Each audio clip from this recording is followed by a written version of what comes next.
Hi guys! Good morning! Welcome back po dito sa Gandara Asoy Channel for Showbiz Update. Andito na naman nga po akong muli nagbabalik.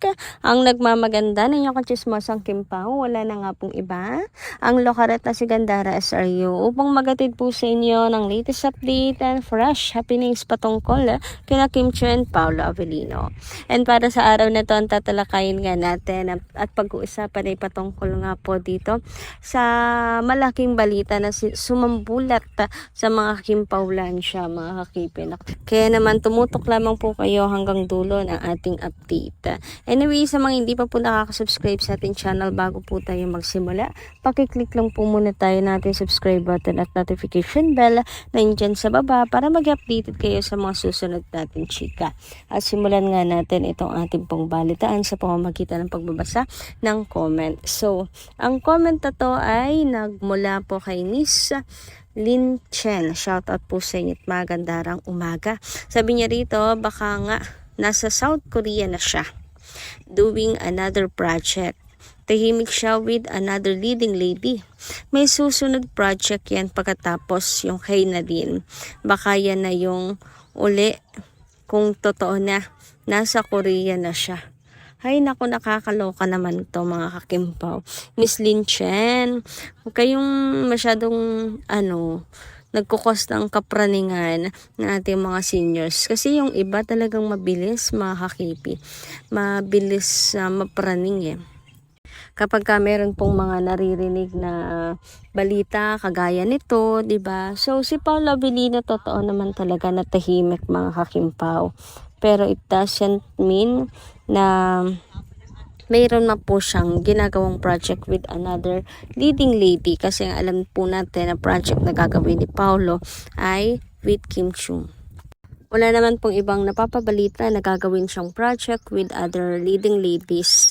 So, bukod dun sa kay Nadine, yun lang naman po napabalita yung kay Nadine Lustre. So, I don't think merong ibang ginagawang project si Paolo with other leading ladies, diba? Kung nasa South Korea man siya, ngayon, nauna na siya, isa lamang pong ibig sabihin nun, baka una po siyang kukunan ng mga eksena, may mga solo shot siya, solo scene, mga kakimpaw. Kaya nandun na siya. Pero totoo, sobrang tahimik po ni Paolo Avellino ngayon. But it doesn't mean na siya po ay busy na with other girls, with other leading ladies, with other projects, mga kakimpaw. Kasi copy na lang po itong nakalinya sa kanya ngayon. Wala na pong iba. Tapos naman na yung sa kanila ni Nadine. And kung may iba man po kayong iniisip na ginagawa ni Paolo Avellino ngayon, nako, ngayon pa lang sinasabi ko na sa inyo, hindi yan totoo. Walang ganyan, okay? Lalo na kung nasa isip niya, may inaatupag na ibang babae si Paolo. Kasi di ba nung nakaraan, panay po ang fake news po kay Paolo Avellino na may ibang girl or nag-cheat siya sa kanyang katrabaho. Hay nako, wala pong ganyan ha. Panatag niyo po yung inyong isip. Huwag po kayong gumagawa ng sarili po ninyo kasinungalingan tas paniniwalaan nyo din yung sarili nyong gawang kasinungalingan. Kulang lang po talaga kayo sa pagtitiwala kay Paolo Avellino, kaya ganoon at sa relasyon nilang dalawa. Masyadong busy po ang Kimpao ngayon, lalong-lalo na sa kanilang business, and natutuwa nga ako kasi nagiging busy na sila ngayon sa kanilang business. Ibig sabihin talagang pinagpupukusan nila ito, seryoso na po talaga sila, and mayroon na po silang balak na iwan ang mundo ng showbiz. Yan yung naaamoy ko kapag busy sila sa kanilang mga business, mga kakimpaw. Anyway, before po masira ang araw natin ngayong araw na to, simulan na natin ang atin pong update kung saan pag-usapan nga natin ang tungkol nga po dito sa isang balita na talaga naman pong gumimbal sa mundo ng Kimpaulandia sapagkat meron daw pong nakakita kina Kim and Paolo na sinundo ng isang sasakyan. Ay wow, iisa lang yung driver nila, mga kakimpaw. So, saan po kaya ang punta, mga kakimpawlandia, pauwi or papuntang gym pala? Kasi ito po ay nung magkasama sina Kim and Paolo mag-gym, mga kakimpaw.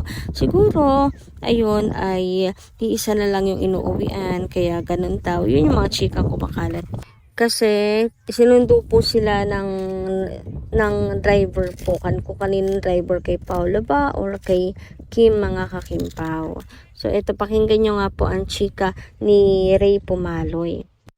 O eto na nga, di ba? Nawindang na naman kayo sa bagong ayuda ng Kim Pao o ni na Kim Chiu at Paolo Avellino. Ayan ay nang namataan sila sa isang gym na parehong nagwo-workout. Sa unang video ay hindi natin makikita si Paolo at si Kim lang ang nag-workout. Pero na-reveal yan doon sa isang na-picturean at na NBI or na Soko at na search na kasama pala ni Kim dyan si Paolo. Medyo malabo nga lang pero carry na yun. Alam naman natin hindi naghiwalay itong dalawang ito pero ang chika sa akin ay sinundo daw si Paolo at si Kim at sumakay sa isang sasakyan. Ito, kotse, ito ay ang gray daw ang kulay at sinundo ng kanilang driver. Kanilang driver kay Paolo ay Kim. Hindi natin alam kung saan ba sila sinundo, kung sa kanilang bahay ba or sa isang bahay ba or sa BGC ba.